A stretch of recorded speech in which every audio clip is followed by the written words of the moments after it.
Oh, the recording is in progress, and we've been laughing. If you see the silly grin on my face, I have got a fun guest who most of our franchise folks know, but we're going to expose her and peel back the onion, I guess as it's called, or whatever they want to call it. I'm Nancy Friedman, founder and chairman of Telephone Doctor Customer Service Training, doing my out-of-the-box interview with Maria Corsaro.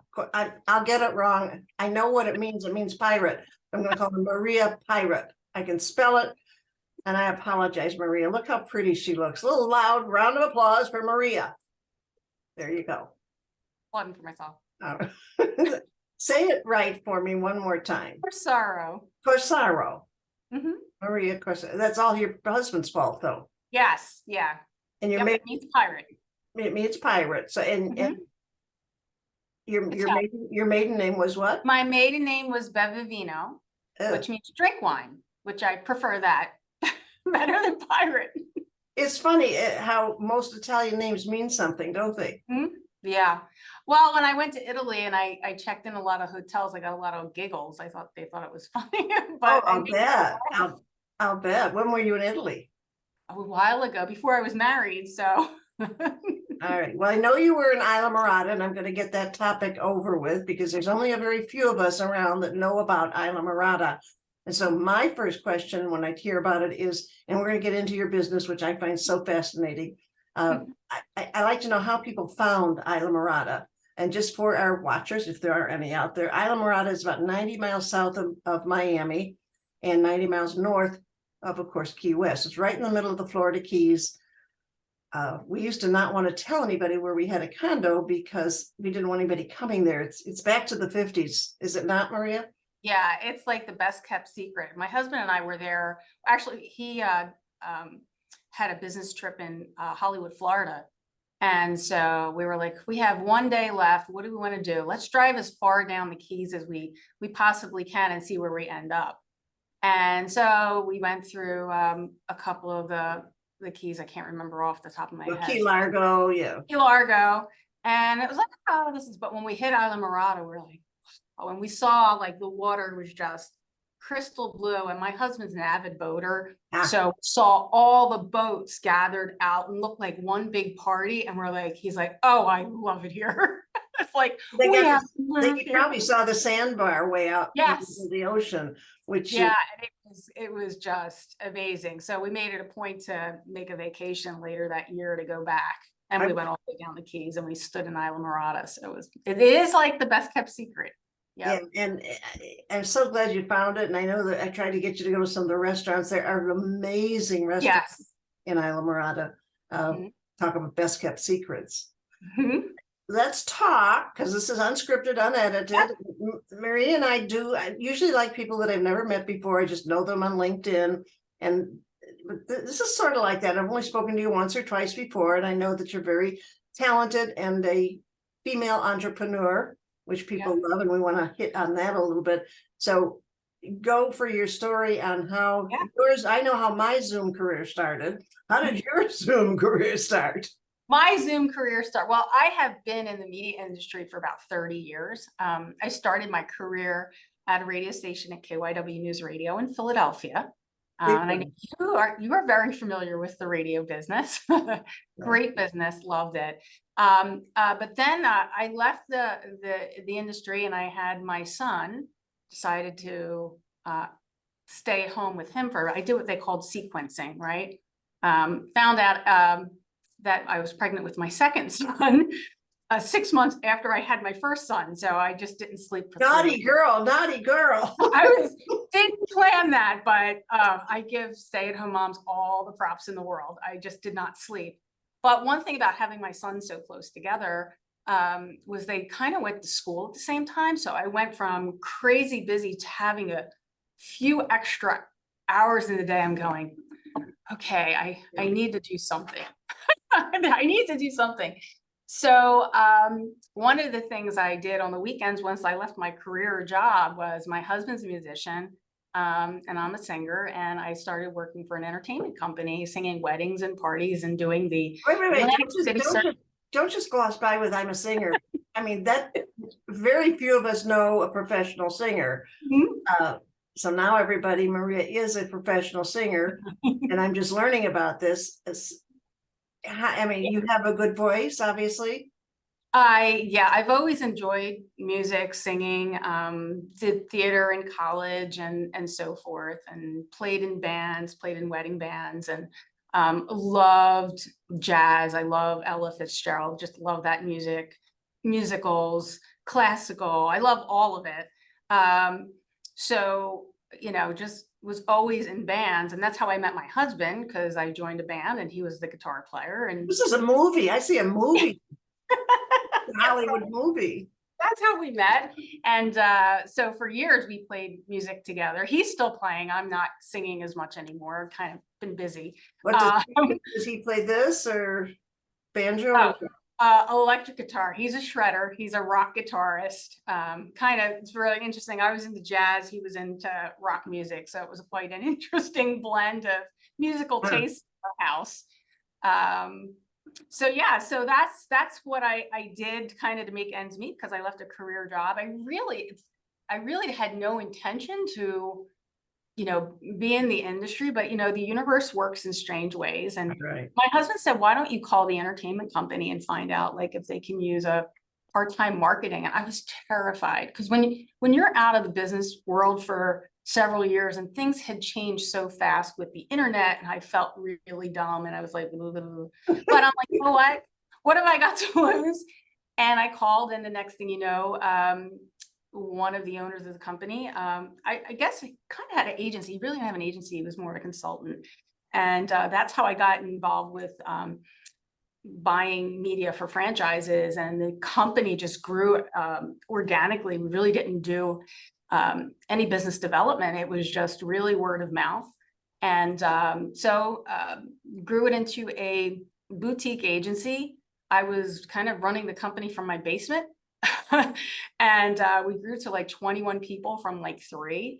And next thing you know, I had a career, and I traveled all over the country buying media throughout the country and Canada. And that's how I got started doing this. And then when COVID hit, the world turned upside down, and the company I was with kind of like changed some direction. And then my husband, he intervened once again and said, why don't you do it for yourself? It's time for you to. But I forget his name. It's not Kevin. It's Michael. Michael's a smart guy. Yeah. Yeah, he's been my rock and very supportive, and he was a business owner himself. So it was really, he really helped me with like building my plan and doing all that back end stuff that I really don't enjoy doing. I like to do the work. I like to do the media. So that's what I did. So we started in the middle of the pandemic, which, interesting. I actually think that it was a silver lining. I really do believe it was a great time, and a lot of people started new businesses. It was a lot of new beginnings for a lot of people, but it really was an opportunity. In fact, that's how we met. I met you networking on Zoom. It did so much, Zoom networking, met a lot of people exponentially, which if it wasn't during COVID and I had we would not have met. So I met so many wonderful people at warp speed. So that was kind of the story of how I got started. And we've been growing, and we've been working in the franchise community. Love it. Going to IFA this weekend. So don't make me cry. Yeah, looking forward to that. Well, so, I will not be there because of the little issue that I had. I have underlying conditions. I'm feeling great. I'm fabulous, but doctor said no crowds. And I said, there's only 3,000-4,000 people there. Nobody hugs, nobody kisses.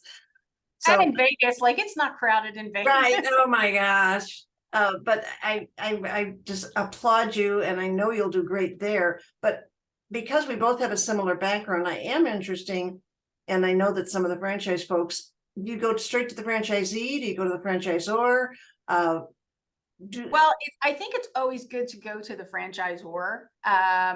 Sometimes I would say, you can deal with franchise, and I've kind of done both. But I think when you get to be the approved vendor and you get the blessing of the franchisor, it's much easier to have those conversations. So, but we help franchisees as well. Sometimes there are franchisors that really don't mind what vendor that you use. So we're more than happy to help at the franchisee level. But I like to talk to the franchisors and kind of show them, what we can offer, and that we understand all of the challenges and the benefits of being an approved vendor with a franchisor. I mean, the challenges, there's natural conflict. It's just natural. I mean, between a franchise, I don't care what franchise it is. Right. So navigating those waters, you really have to understand the politics and read the room, so to speak. You just said two very important key words, and that's read the room and politics. And it doesn't matter which is first, but if you don't understand those two things in any business, but franchising is so critical for those two words. And I'm going to make sure that we tout that and tagging you. That yeah, it's so important. So with that, we want everybody to win. Obviously when the franchisees are successful, the franchisor is successful. Right. So we want to be that partner that can help bridge that gap and kind of facilitate, make it easy, to work with the franchisees and the franchisors and give everybody what they need. Well, Maria, let me ask you a question, because my background is radio. While it was FM, it doesn't matter. We had to sell advertising, and I hear loud and clear what you're saying. And I don't know if this is a good question or bad question. If it's a bad question, Nancy, I don't want to go there because this is unscripted, unedited. That's okay. Do the franchisor, do they understand how important radio advertising is? And I want to keep my mouth shut on this. Yeah. No, it's a great question, because a lot of people, radio and television, particularly traditional media, it's not as sexy anymore because there's so many very interesting digital aspects out there, which we do. We do OTT and all of that. You do the digital. We do the digital, but we're really good at the traditional, and it still has a place in the marketing mix. It's still mass media. And I always go back to, when you buy digital, you're buying a specific target. Yes, you're building brand awareness, but mass media is mass media. Right. And still 67% of all in-car listening is AM FM radio. Everybody thinks that satellite has taken over the world and the in-car listening, and that's not necessarily true. People still like live and local. They like their local DJs, they like their local content, their local sports teams, and AM FM radio still provides that. So I always say, when you're buying media for a target, you're reaching a target demographic. We measure that in radio, but you're getting everybody else for free. Exactly.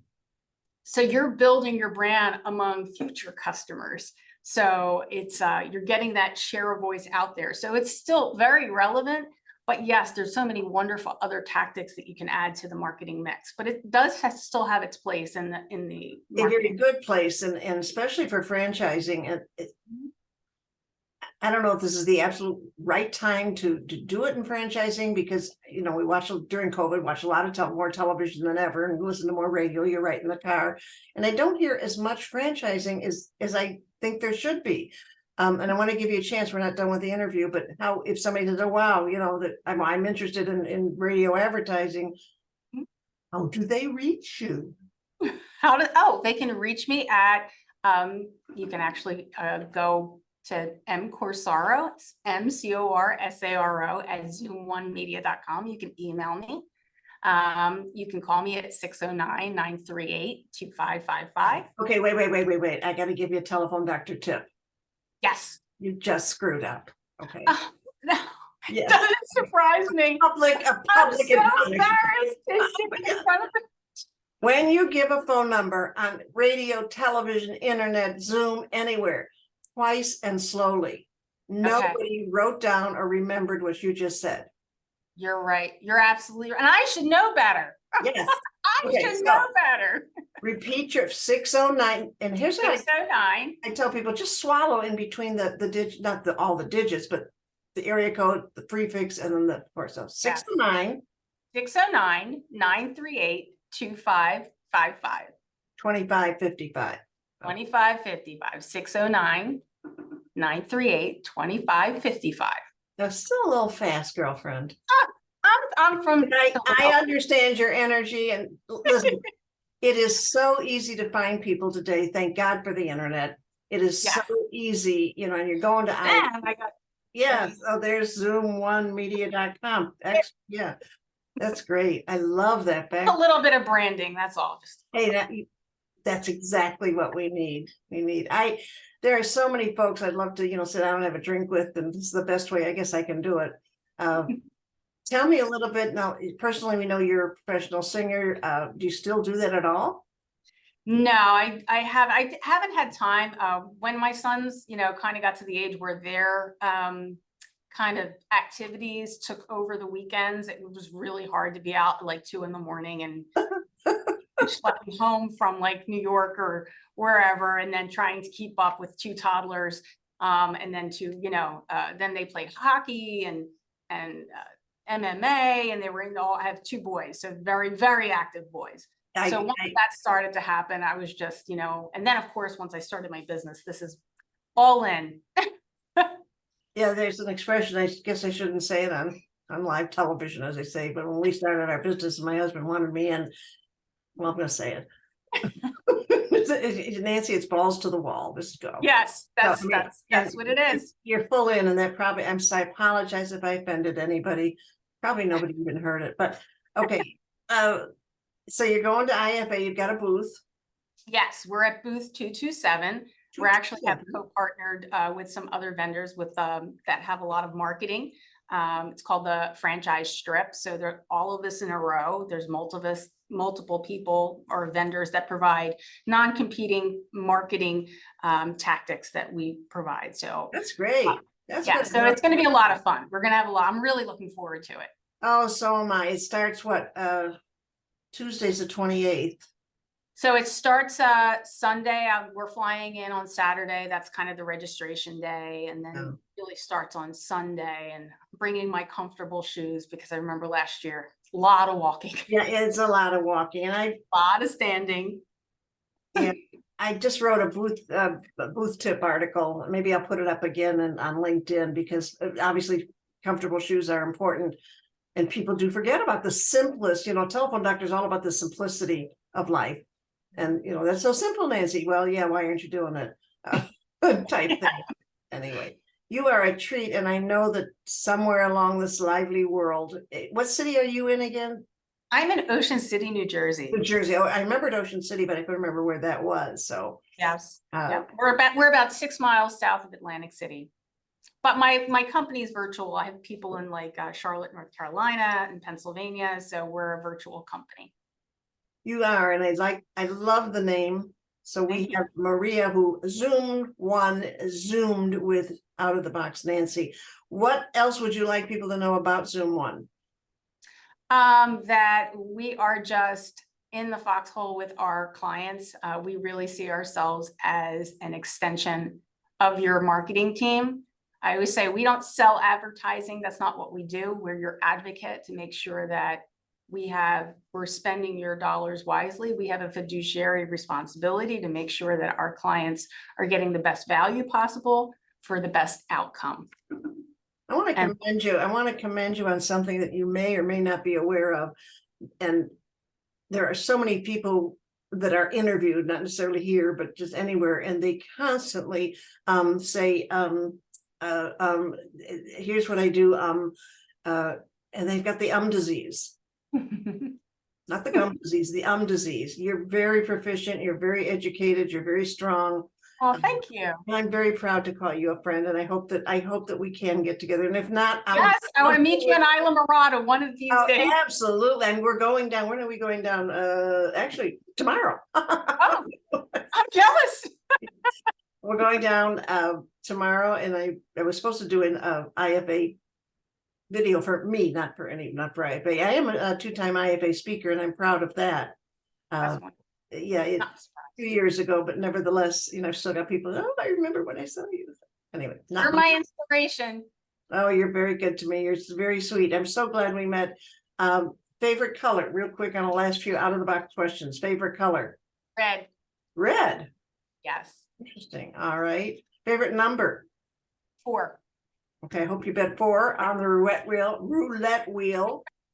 I get so hello to Michael and your 2 kids. Yes. You've seen them on LinkedIn. If you're not LinkedIn, if you're not hooked up with, oh, it's a poor word. Hook up with Maria. Connected.